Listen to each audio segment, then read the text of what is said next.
Assalamualaikum warahmatullahi wabarakatuh. Perkenalkan, nama saya Nides Aditya Yusuf dengan NIM 20 24 05 01 01 Video ini saya buat untuk memenuhi tugas akhir pengantar akuntansi dari Bapak dosen Muhammad Imran SE MAK. Baik, materi yang pertama saya jelaskan yaitu Undang-Undang Sarbanes-Oxley Pengendalian Akuntansi. Undang-Undang Sarbanes-Oxley muncul sebagai tanggapan atas sejumlah skandal akuntansi besar di Amerika Serikat, seperti kasus Enron dan WorldCom. Undang-undang ini bertujuan untuk meningkatkan akuntabilitas dan transparansi laporan keuangan perusahaan publik, dan tujuan SOX yang pertama adalah untuk melindungi investor dengan memastikan keandalan dan keakuratan informasi keuangan yang dilaporkan. Undang-undang ini juga bertujuan untuk meningkatkan tata kelola perusahaan dan memperkuat pengendalian internal.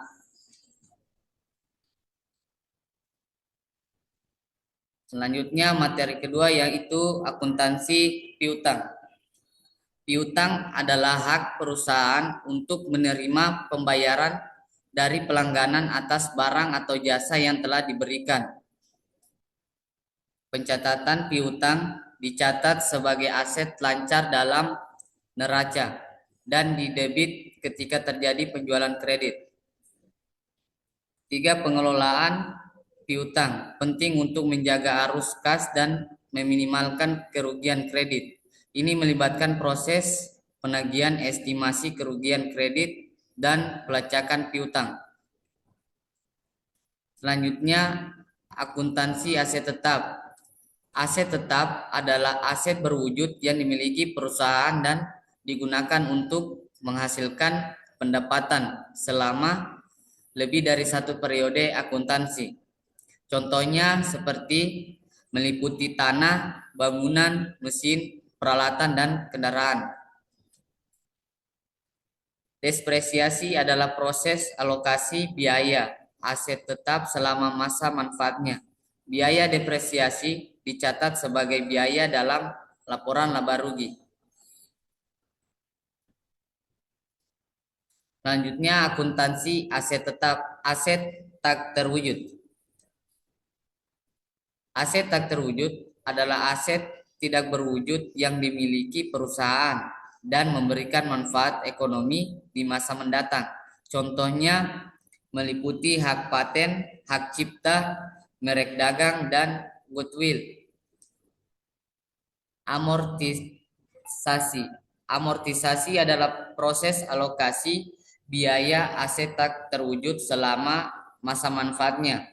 Biaya amortisasi dicatat sebagai biaya dalam laporan laba rugi. Selanjutnya akuntansi liabilitas. Liabilitas adalah kewajiban perusahaan untuk membayar sejumlah uang atau memberikan layanan kepada pihak lain di masa mendatang. Contohnya meliputi hutang usaha, hutang gaji, dan hutang pajak. Dan liabilitas dicatat sebagai kewajiban dalam neraca dan dikreditkan ketika perusahaan menerima manfaat dari kewajiban tersebut. Selanjutnya akuntansi penggajian. Penggajian dia melibatkan proses perhitungan, pencatatan, dan pembayaran gaji karyawan. Proses penggajian meliputi pencatatan jam kerja, perhitungan gaji, pengurangan pajak dan potongan, dan pembayaran gaji. Kemudian akuntansi penggajian juga melibatkan pencatatan biaya-biaya terkait dengan penggajian seperti iuran jaminan sosial dan iuran kesehatan.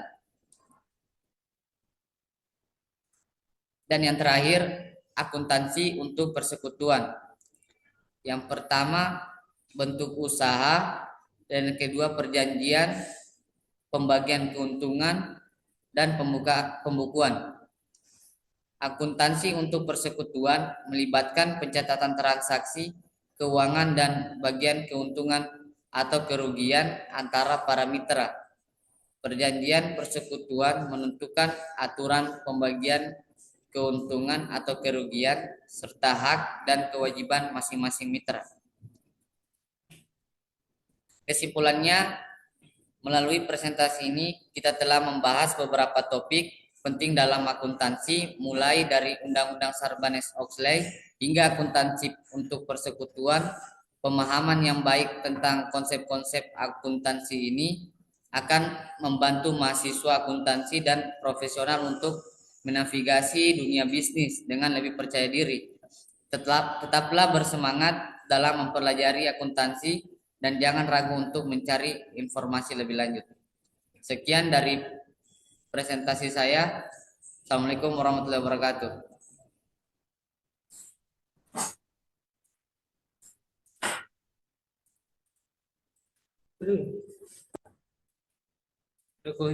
Ini